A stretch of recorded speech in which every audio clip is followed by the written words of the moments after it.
AI는 물건을 판매할 수는 있지만 영업을 하지 못합니다. 그리고 유능한 영업사원은 상품을 무조건 1+1으로 판매를 하는데요. 하나 더 껴주란 말이 아니에요. 상품에 경험이라는 걸 더해서 1+1으로 판매합니다. 자, 간단하지만 바로 써먹을 수 있는 세일즈 스킬 지금 바로 시작합니다. 여러분, 혹시 여러분 예전에 놀던 놀이터 기억나시나요? 웅장하고 즐거움이 가득하고 에버랜드까진 아니지만 웬만한 유원지 부럽지 않을 정도로 행복한 곳이었죠. 근데 그곳을 20년, 30년이 지난 뒤에 한번 추억에 젖어서 가보셨나요? 여기 내가 알던 놀이터 맞아? 내 기억보다 훨씬 작고 별거 없네, 허름하네 라고 생각한 경험이 있을 겁니다. 바로 경험에 대한 기억은 시간이 지나면 지날수록 오래 묵힌 와인처럼 더욱더 깊어지고 행복해지고 웅장해진다는 증거인데요. 하지만 소유에 대한 기억은 어떻죠? 물건은 사자마자 중고가 되고 구형이 되고 신형이 나오기 시작합니다. 결론부터 말씀드리면 여러분은 물건을 판매할 때 고객에게 상품, 그러니까 소유의 관점으로 판매를 하면 안 되고 경험에 관한 프레임으로 상품을 판매해야 한다는 것이죠. 일단 세일즈와 영업이 판매자의 중심에서 소비자의 중심으로 바뀌었습니다. 예전에 소비자는 잘 몰랐기 때문에 판매자의 말을 무조건적으로 믿어왔었죠. 중고차로 예를 들어볼까요? 중고차 판매하는 딜러가 이 차는 3천만 원입니다. 이 차는 2천만 원입니다. 이 차는 무사고입니다. 라고 말하면 소비자는 무조건적으로 믿을 수밖에 없었어요. 근데 현 시점엔 어떻죠? 이 차는 3천만 원입니다. 잠깐만요. 쓱쓱쓱. 이 차 2,500만 원이라는데요. 이 차는 무사고 차량입니다. 쓱쓱쓱. 앞에 휀다 나갔었는데요. 자, 이렇듯 무수히 많은 정보를 소비자들은 손바닥 위에 그것도 언제든지 검색을 해볼 수 있기 때문에 판매자는 고객에게 본인의 주관적으로 판매를 강요하면 절대 안 되는 시대가 온 겁니다. 또한 우리는 인류 역사상 가장 풍요로운 시대를 지내고 있죠. 뭐 물질적으로나 정보적으로나. 그렇기 때문에 고객들은 물건을 필요에 의해서 사는 게 아니라 소비 그 자체를 경험으로서 받아들이고 즐기는 시대로 바뀌었습니다.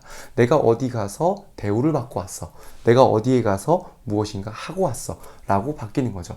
내가 어디 호텔에 가서 1박을 묵고 왔어가 아니라 비싸게 돈을 지불해도 어떤 호텔에 가서 어떤 서비스와 어떤 사진과 경험을 남겼어. 라는 시대로 바뀌기 시작한 겁니다. 미래학자 토머스 플레이는 미래를 경험이 움직이는 시대라고 말했습니다. 사람들은 이제 물질을 소유하기보다는 좋은 경험을 하기를 원하는 거죠. 사실 물건은 구입한 후부터 실증이 나기 시작하지만 경험은 시간이 지나도 좋은 기억으로 남기 때문이죠. 이제 세일즈를 하는 사람은 집으로 돌아가는 고객의 두 손에 무엇을 들릴까? 가 아니라 어떤 경험을 선물할까, 어떤 기억으로 남을까를 고민해야 하는 것입니다. 일단 일반적으로 디지털 사회가 시작이 되고 코로나 시국 이후로 모바일이나 비대면 시장이 활성화가 되면 비대면 시장은 죽어버릴 거라고 많은 전문가들이 예상을 했습니다. 하지만 지금은 어떻죠? 많은 사람들이 돈을 조금 더 지불하더라도 조금 더 비싸더라도 그냥 오프라인 매장에 가서 사람을 만나고 서비스를 받고 경험하기를 원하죠. 사실 언택트라는 단어의 의미는 만나고 싶은데 못 만난다 라는 뜻을 내포하고 있기 때문입니다. 사람은 무엇을 소유하고 싶은 것보다 무엇을 소유하는 과정, 그러니까 경험을 훨씬 더 즐기고 싶다라는 증거라고 할 수 있겠죠. 먼저 소유물은 비교를 불러일으키지만 경험은 비교를 유발하지 않습니다. 쉽게 말해서 같은 돈으로 자동차를 사면 그 차를 사는 순간 중고차가 되죠. 그리고 그 차를 사는 순간 자꾸 신형이 개발될 겁니다. 또 내가 검은 차를 샀더니 또 흰 차가 더 좋아 보여서 내가 잘못 선택한 건가? 라는 고민을, 갈등을 유발을 할 수도 있죠. 그리고 비슷한 가격대의 다른 차를 친구가 타고 나오면 저걸 샀어야 됐나? 때로는 후회를 불러일으키기도 합니다. 또 사고가 나면 그 차를 수리한다 하더라도 에이, 사고 난 차라고 정이 떨어질 수도 있다는 거죠. 그런데 그 돈을 여행을 갔다, 경험을 구매했다 라고 한번 가정해 보도록 하겠습니다. 똑같은 돈으로 제가 하와이나 좋은 곳에 여행을 갔어요. 그러면 시간이 지나고 나서 어떤 결과가 이루어질까요? 중고차처럼 사고가 난 자동차처럼 실망과 실증을 일으키는 게 아니라 아우, 내가 저렇게 예전에 이뻤지. 그래, 내가 젊었을 때 저렇게 아름다웠지.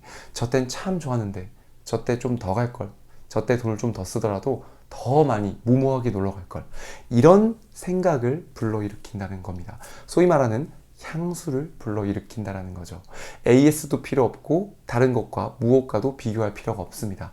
물건을 소유하게 되면 숫자로 환산이 되기 때문에 쉽게 비교가 이루어집니다. 그런데 경험이라는 것은, 여행이라는 것은, 기억이라는 것은 숫자로 환산할 수 없기 때문에 비교나 이런 갈등으로부터 자유로워질 수 있다는 것이죠. 자, 그리고 경험은 무수히 많은 이야깃거리를 제공합니다. 무엇을 소유하는 것이 대화의 주제가 되면 그 대화는 불편해지기 시작하죠. 가진 사람, 못 가진 사람, 비싼 걸 산 사람, 저렴한 걸 산 사람. 소유를 하는 순간부터 비교를 유발하기 때문에 행복한 사람들은 돈으로 보다 경험을 많이 사서 삶의 이야깃거리를 많이 만드는 경향이 있습니다. 그들은 장식거리보다는 이야깃거리가 우리를 훨씬 더 행복하게 한다는 점을 아주 잘 알고 있는 소비자들이라는 것이죠. 그래서 우리는 1+1으로 물건만 판매하는 게 아니라 경험을 판매해야 합니다. 그리고 물건을 고객에게 소개할 때 소유의 관점으로 소개하는 게 아니라 경험의 관점으로 소개를 해야 합니다. 자, 옷을 소유의 관점으로 소개해 보도록 하겠습니다. 고객님, 이 옷은 이번 시즌 최신상이고 심지어 이번 트렌드를 아주 잘 반영했습니다. 여러분, 얼마나 좋으세요? 가장 신상, 지금 바로 구매해 보시죠. 라고 말을 하게 된다면 내년이 왔을 때, 옷의 트렌드가 변했을 때 내가 이 옷을 입고 다니는 게 부끄러워지고 아우 그때 괜히 샀어 라는 생각을 가질 수 있겠죠. 그리고 내 몸이 살이 찌면 괜히 이 옷 괜히 샀나? 또 내 몸에 살이 빠지면 에이 핏이 안 맞네 잘못 샀어. 그리고 이 옷이 해지거나 올이 풀리거나 손상이 되거나 지워지지 않은 얼룩이 묻는다면 그때부터 실증이 나고 괜히 샀어 후회가 밀려들 수밖에 없을 겁니다. 그런데 이 옷을 다른 방식으로 팔아볼까요? 고객님 출장을 많이 가신다고 했는데 혹은 출근하실 때 이 옷을 입고 출근한다고 생각을 해보세요. 진짜 편안하기 때문에 일하는 자체가 매일매일 행복하실 겁니다. 그리고 멋스럽기까지 해서 고객님이 혹시나 갑자기 어디 길거리나 모임에 나갔을 때 전 남친 만난다고 생각했을 때 쥐구멍에 숨고 싶거나 부끄러운 게 아니고 얼마나 당당하고 멋있게 여러분을 소개하고 할 수 있겠어요. 물론 여러분 자체가 대단한 사람이고 자존감이 높은 분이지만 이 옷이 여러분의 자존감을, 여러분의 행복을 한껏 올려줄 겁니다. 고객님 대충 하고 나갔다가 전남친 만났을 때 얼마나 후다닥 도망치고 싶겠어요. 그런 상황을 절대 만들지 않는 옷일 겁니다. 좀 더 행복한 경험하셨으면 좋겠어요. 라고 판매를 한다면 소유 자체인 관점으로 봤을 때 판매한 사람과 경험을 관점으로 판매한 사람, 고객으로 하여금 전혀 다른 인식을 심어줄 수 있겠죠. 그리고 똑같은 자동차를 판매할 때도 사양이 어떻고 엔진이 어떻고 컬러가 어떻고 무게가 어떻고 이런 스펙적으로 그러니까 이 물건을 소유하는 것의 관점으로 판매를 한다면 스펙은 신형이 나오면 구형이 될 거고 컬러는 사람의 취향이 바뀌면 잘못된 선택이라고 할 수도 있습니다. 하지만 이 자동차를 고객님 이 차를 타고 가족분들과 떠날 바다와 산과 그리고 여가 시간을 생각해 보세요. 고객님 요즘은 검색이 아닌 경험의 시대라고 해서 어차피 모든 게 검색해서 나오는데 이 차를 타고 가족분들과 보낼 행복한 시간을 상상해 보시면 너무너무 좋을 겁니다. 라고 판매를 한다면 어떨까요? 저는 여러분이 어떤 물건을 판매하는 분인지는 모릅니다. 하지만 확실한 건 그동안 여러분이 판매해왔던 물건에 플러스 경험을 1+1으로 해서 판매한다면 그동안의 매출보다 훨씬 더 좋은 매출을 경험하게 될 겁니다.